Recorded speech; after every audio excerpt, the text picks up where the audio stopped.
Welcome to Sweet Life Beat Life. We hope this video helps. In this video, I will explain how to use Bluehost WordPress. First, you'll need to sign up for Bluehost hosting plan, which typically includes a free domain name for 1 year.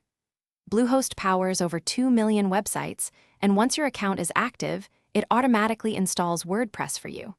You can then access your Bluehost control panel, also known as cPanel, to manage your hosting settings and log into your new WordPress site. This initial setup is straightforward, getting you online in just a few minutes. After your WordPress installation, you'll log into your WordPress dashboard, the central hub for managing your website.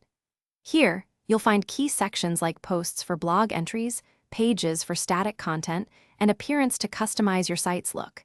You can easily navigate through these menus to add new content, change your theme, or install powerful plugins. Understanding this dashboard is crucial for effective website management, giving you full control over your online presence. Creating engaging content is simple within WordPress. To add new articles, go to Posts and click Add New. For static information, use pages.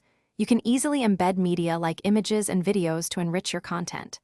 Customizing your site's appearance is done through Appearance, then Themes or Customize, allowing you to change colors, fonts, and layouts to match your brand perfectly. There are thousands of free and premium themes available to choose from. To extend your site's functionality, explore the vast world of WordPress plugins. Essential ones include security plugins to protect against threats and backup plugins for data safety. Always prioritize strong passwords and regular updates for both WordPress and your plugins. Optimizing images and using a caching plugin can significantly improve your site's loading speed, offering a better experience for your visitors and boosting your search engine ranking. These steps are vital for a successful website. Thanks for watching. Consider subscribing if we helped you.